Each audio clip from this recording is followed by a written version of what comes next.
शेखोपुरा के लोगों को ज़रूरत थी।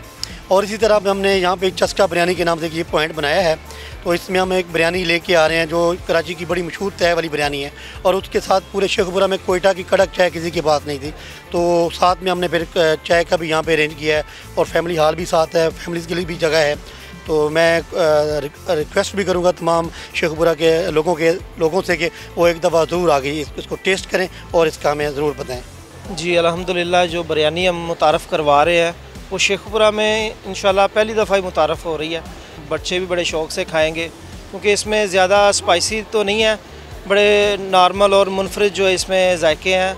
इसके जो मसाला जात हैं वो ख़ुद मंगवा रहे हैं। ज़र्दा है, मुतंजन जो है वो इसके साथ है और रायता भी है इसके साथ। और इसके साथ हमने स्पेशल जो कोयटा की चाय है, कड़क चाय, वो भी इंशाल्लाह मुतारफ़ करवा रहे हैं, जो शेखपुरा में पहली दफ़ा जो है वो लॉन्च हो रही है। जी बिल्कुल, ये चस्का बिरयानी जो है ये बड़े अपने जायके में मुनफरिद है और बड़ा ज़बरदस्त लगा यहाँ का टेस्ट जो है। असल में ये चीज़ होती है कि आप जब किसी जगह पर ऐसा फूड टेस्ट करने के लिए आते हैं तो वो उसका एहसास होना जो है, ताज़गी उसका एहसास जो है वो बड़ा ज़रूरी होता है और ये बड़ी ज़बरदस्त है। इसके साथ साथ इनकी जो कड़क चाय कोयटा शनवारी जो है वो भी बड़ी ज़बरदस्त है। तो मैं जनाब यू पंजाब के व्यूवर्स हैं उनको सबको ये ज़रूर आगाह करूँगा कि यहाँ